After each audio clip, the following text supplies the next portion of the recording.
Hi there. Today we're talking about website security, and here's the good news. It's not as difficult as you think.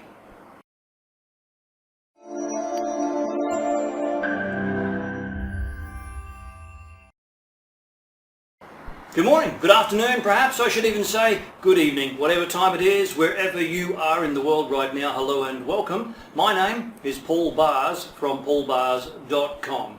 Now today we're talking about website security, things that you can do to help manage and protect your website from being hacked. And I suppose these days most people are using a CMS, a content management system of some kind like WordPress or Joomla, Business Catalyst. There are a whole bunch of them out there. So these things refer to those using something like that. Number one, and this is really a simple thing, but it's important, and that is you should never keep or use your default username that's given to you when you log in. Now for most systems that is something like admin. Hello?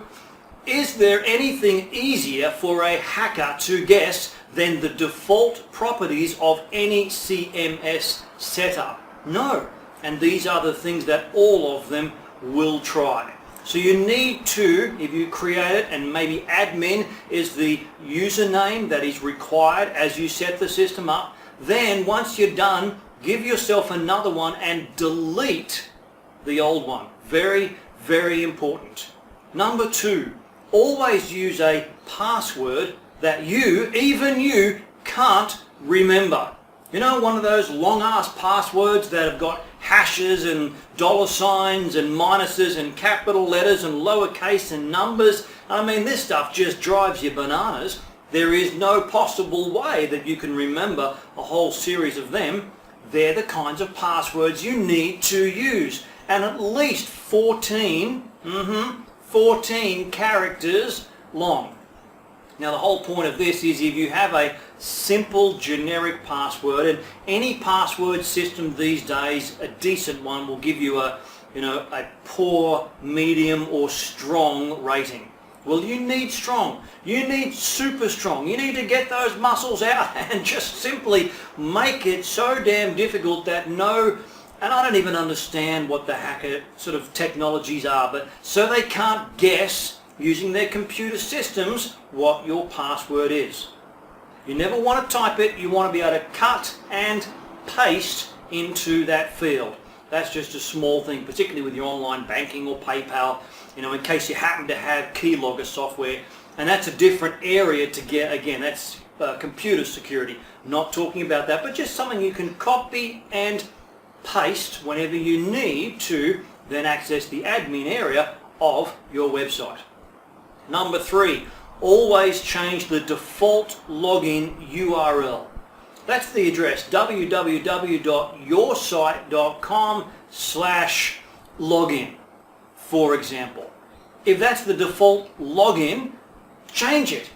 yoursite.com/7539, like a touchdown, 21, whatever it is. Change it and make it something that is not default. And if you want to go deeper, you can look at database names and things like that. Number 4 on my list, changing those database names. And this is getting more technical. This is stuff which, hey, I'll be honest, I don't even understand exactly how to do this, but I know there are plugins for most CMSs that can enable you to do this. I know how to use them. So change all of those default things along the way. Very, very important. All right, on this list, just a couple more things. This is, oh boy, this one's just such a crucial thing. Make sure that your ongoing maintenance, your updates to your website, your content management system, are continual, are perpetual, never stop. They are scheduled and they take place. You need to keep updated. Your security, plugins, whatever. You need these things in the maintenance of your website to be managed effectively.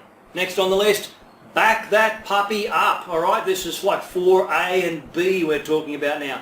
Back up regularly, because sometimes, guess what? Shit gonna happen. It's gonna go sideways. Had a phone call once. I'll never forget this. It was a Sunday night about 6 o'clock. One of my clients, who is also, I guess, a good friend as well. And I wouldn't have probably taken the call otherwise, but, oh, g'day. Yeah, what's happening? Sorry? Your website's been hacked. What makes you think that?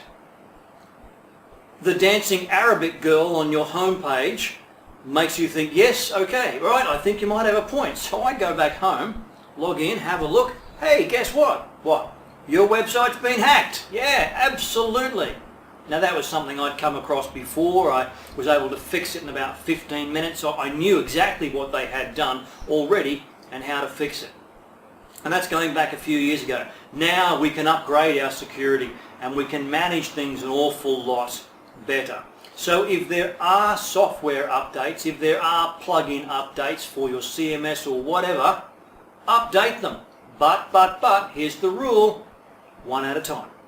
So for example, I run a WordPress-based website, paulbars.com. Anybody can see that, not difficult to work out. But I've gone through and changed most of these things. And I have learnt that when updating plugins, I update it, bang, just that one. Go back and check. Hey, the website still works. That's good. Let's update the next. Yep, still working. Yep, because once upon a time, a few years back, there's like 6 updates. Cha-ching, boom, boo. There goes the whole website. What went wrong? Which plugin? I didn't know. But by going through them one at a time, it's so much easier to find a problem if it occurs. What should you do before you do updates? Back that puppy up, absolutely. And of course you need to change your passwords to your login access things every 90 days as a minimum. And that too is just so incredibly important to keep your passwords fresh, renewable, updated. I mean, you don't have to remember them, so what does it matter, right? Make them difficult, cryptic, the whole works. And that's just the overall basics. See, website security, it's not actually that difficult, especially if you're prepared to manage it. Now, we do have a system for our clients here in Australia where we set up and manage all of these security and updates and plugins and everything as well, so they don't have to. Because, you know, there are certain things in business you should do, there are also certain things you shouldn't do. So if this isn't your bag, not your cup of tea, no problem, and you're here in Australia, give us a call. We can help you with these things. But somebody must. That's what I'm trying to say. Somebody must. You, me, someone else, doesn't matter. Get them done. So important. Okay, thank you very much for taking the time to join with me today. My name, Paul Bars from paulbars.com. Stop by, have a look at the blog, look at some of the other educational articles that we've got on there in all areas of internet business. You do that, and I look forward to hearing from you hopefully sometime soon. Bye-bye.